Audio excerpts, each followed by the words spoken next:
اور وہ بھی غلام کو بٹھا کر لے جانے والا. سبحان اللہ. آپ کو اسلام کے سوا کہیں نظر نہیں آئے گا. بیت المال کو پیسہ کھا جانے والے سیاستدان تو آپ کو ملیں گے, لیکن ایسا محتاط سیاستدان بھی ملے گا کہ مسجد نبوی میں وقت کا امیر المومنین ایک ڈائری نکال کر کے حساب لکھتا ہے اور ایک چراغ جل رہا ہے,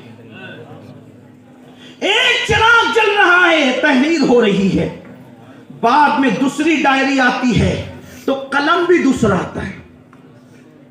ڈائری کے ساتھ قلم الگ تھا, ڈائری بدلی قلم بھی بدلا. چلے ڈائری بدلی قلم بدلا, لیکن ڈائری بدلی تو چراغ بھی بدلا. پہلا چراغ بجھا دیا گیا, دوسرا چراغ جلا دیا گیا, اور پھر حساب لکھا جانے لگا. وقت کے امیر المومنین سے پوچھنے والے نے پوچھا, ڈائری میں تبدیل ہوئی بات سمجھ میں آتی ہے کہ دوسرا چوپڑا نکالا, دوسری ڈائری نکالی, لکھنے لگے, قلم کیوں بدلا؟ اسی قلم سے لکھا جا سکتا تھا. چلے قلم بدلا پھر بھی کوئی بات نہیں, چراغ کیوں بدلا؟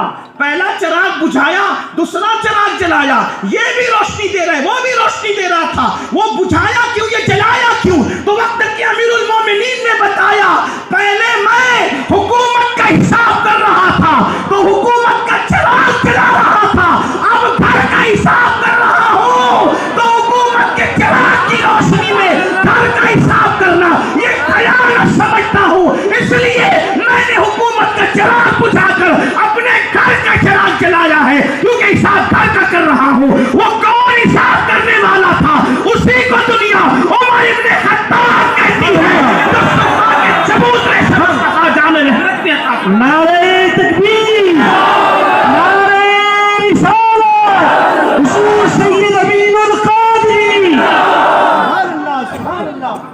اس لیے تمہیں نشے میں مبتلا رکھنا چاہتے ہیں کہ پھر کوئی تم میں پرتو عمر پیدا نہ ہو.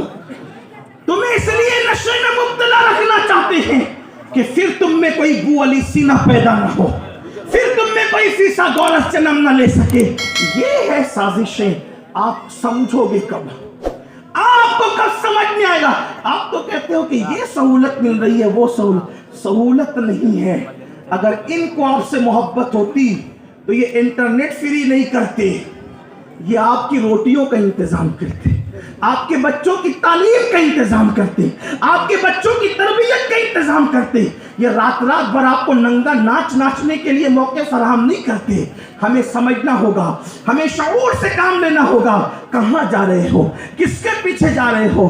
بات دور نکلی. عرض یہ کر رہا تھا, اپنے بچوں کی زندگی سے کھلواڑ کرنے والوں, اپنی بیوی کی زندگی سے کھلواڑ کرنے والوں, یا ناجائز محبت, عشق کے نام پر ناجائز تعلقات قائم کر کے کسی کنواری لڑکی کی آبرو سے کھلواڑ کرنے والوں, حدیث سنو جس کا مفہوم اپنے الفاظ کے جامع میں پیش کر رہا ہوں.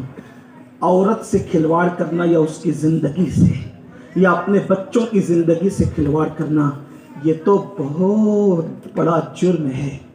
کسی چڑیا کی زندگی سے کھیلنا, چڑیا جس کی کوئی عزت نہیں ہے سماج میں, چڑیا جس کی کوئی اوقات اور حیثیت نہیں ہے لوگوں کے درمیان, جس کا وزن بھی چھٹاک بھر سے زیادہ نہیں ہوتا. میرے آقا غیب دا نبی صلی اللہ علیہ وآلہ وسلم نے فرمایا کہ جس نے چڑیا سے کھیلا, جس نے چڑیا سے کھیلا اور وہ چڑیا مر گئی, جس نے چڑیا سے کھیلا اور چڑیا مر گئی, قیامت کے دن وہ چڑیا اللہ کی عدالت میں فریاد کرے گی, مولا آج عدل اور انصاف کا دن ہے, میں تجھ سے عدل اور انصاف چاہتی ہوں.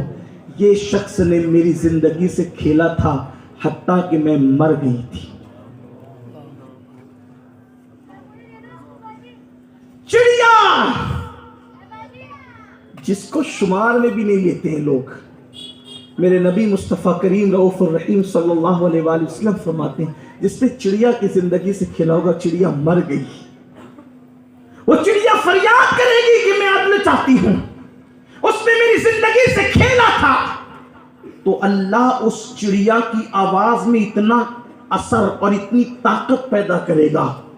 یعنی چڑیا کی آواز تو بہت باریک سی ہوتی ہے نا دنیا میں, کون سنتا ہے, لیکن قیامت میں اللہ چڑیا کی اثر میں چڑیا کی آواز میں اتنی طاقت پیدا فرمائے گا کہ وہ آواز ایسی نکلے گی جیسے بجلی کی کڑک، اور جس نے اس کی زندگی سے کھلواڑ کیا ہوگا اس کے کانوں کو پھاڑ دے گی، اور اللہ اس چڑیا کو جواب دے گا آج ہر مظلوم کو ظالم سے حق دلایا جائے گا، اور اللہ جواب دے گا اگر کسی سینگ والی بکری نے بغیر سینگ والی بکری کو مارا ہوگا، کسی سینگ والی بکری نے بغیر سینگ والی بکری کو مارا ہوگا تو وہ بغیر سینگ والی بکری کو بدلہ دلایا جائے گا سینگ والی بکری سے۔ اگر کسی پتھر نے کسی پتھر کو مار کر کے اس پر چوٹ دی ہوگی تو وہ پتھر نے جس پتھر پر چوٹ لگائی ہے اس سے بھی بدلہ دلایا جائے گا۔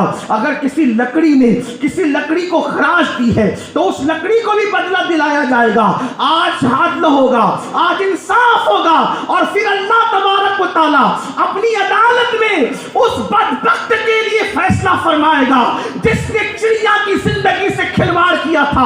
اللہ فرمائے گا یہ پہاڑوں جیسی نیکیاں لے کر کے آیا ہے، لیکن ایک چڑیا کی زندگی سے کھلواڑ کرنے کے بدلے میں اس کی ساری نیکیاں ضائع کر دی جائے اور منہ کے بل گھسیٹتے ہوئے اس کو جہنم میں لے جایا جائے۔ میں پوچھنا چاہتا ہوں جس نے چڑیا کی زندگی سے کھلواڑ کیا، جب اس کے نیکیاں پہاڑوں جیسی ضائع کر کے اس کو منہ کے بل گھسیٹتے ہوئے جہنم میں لے جایا جائے گا، تو جس نے نشہ کر کے اپنی بیوی کی زندگی سے کھلواڑ کیا، اپنے بچوں کی زندگی سے کھلواڑ کیا، یا جس نے ناجائز محبت کر کے پیار اور عشق کے نام پر کسی لڑکی سے یا کسی لڑکی نے کسی لڑکے کی زندگی سے کھلواڑ کیا، ان کا انجام کیا ہوگا؟ تو بات دور نکلی۔ میں عرض یہ کر رہا تھا غریبوں کا کوئی پرسان حال نہیں، غریبوں کا کوئی مددگار نہیں، غریبوں کا کوئی غم گسار نہیں، مگر آؤ میرے آقا